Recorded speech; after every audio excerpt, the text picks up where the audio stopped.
بسم اللہ الرحمن الرحیم۔ استخارے سے متعلق سیریز میں خوش آمدید۔ گزشتہ اقساط میں ہم نے استخارے کی تعریف، اہمیت، مقصد، حکمت، استخارے کا مسنون طریقہ، کتنی بار یہ کیا جانا چاہیے اور استخارے سے رہنمائی کیسے لی جائے کے حوالے سے بات کی تھی۔ آج کی قسط میں ہم ایک اہم سوال جو کسی کے بھی ذہن میں آ سکتا ہے، یعنی کیا استخارہ کرنے کے بعد نقصان بھی ہو سکتا ہے، اور اگر استخارہ کرنے کے باوجود نقصان ہو گیا تو استخارے کا فائدہ کیا ہوا، زیر بحث لائیں گے انشاءاللہ۔ علماء فرماتے ہیں کہ بعض اوقات انسان اللہ تعالیٰ سے استخارہ کرتا ہے کہ جس کام میں میرے لیے خیر ہو وہ کام ہو جائے، تو اللہ تعالیٰ اس کے لیے وہ کام اختیار فرما دیتے ہیں جو اس کے حق میں بہتر ہوتا ہے، لیکن ظاہری اعتبار سے وہ کام اس بندے کی سمجھ میں نہیں آتا، تو بندہ اپنے پروردگار سے ناراض ہوتا ہے کہ میں نے اللہ تعالیٰ سے تو یہ کہا تھا کہ میرے لیے اچھا کام تلاش کیجیے، لیکن جو کام ملا وہ تو مجھے اچھا نظر نہیں آ رہا، اس میں میرے لیے تکلیف اور پریشانی ہے۔ لیکن کچھ عرصے بعد جب انجام سامنے آتا ہے تب اس کو پتہ چلتا ہے کہ حقیقت میں اللہ تعالیٰ نے میرے لیے جو فیصلہ کیا تھا وہی میرے حق میں بہتر تھا۔ اس وقت اس کو پتہ نہیں تھا اور یہ سمجھ رہا تھا کہ میرے ساتھ زیادتی اور ظلم ہوا ہے، اور اصل بات یہ ہے کہ اللہ تعالیٰ کے فیصلے کا صحیح ہونا بعض اوقات دنیا میں ظاہر ہو جاتا ہے اور بعض اوقات آخرت میں ظاہر ہوگا۔ اب جب وہ کام ہو گیا تو ظاہری اعتبار سے بعض اوقات ایسا لگتا ہے کہ جو کام ہوا وہ اچھا نظر نہیں آ رہا ہے، دل کے مطابق نہیں ہے،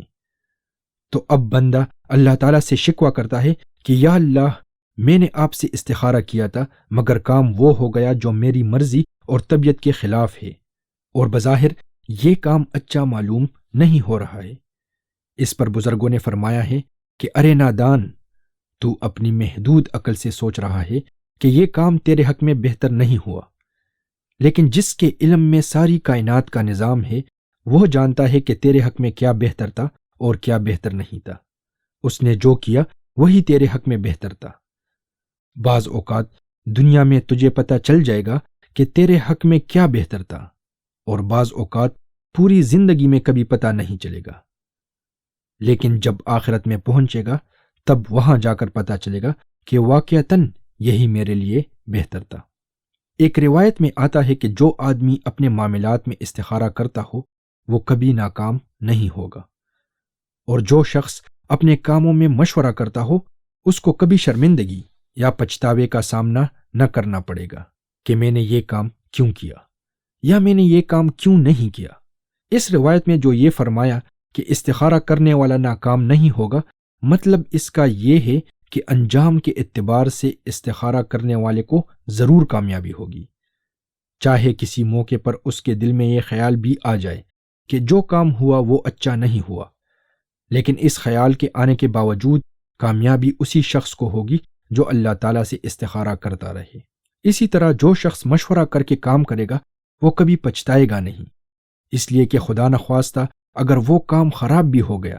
تو اس کے دل میں اس بات کی تسلی ہوگی کہ میں نے یہ کام اپنی خودرائی اور اپنے بل بوتے پر نہیں کیا تھا،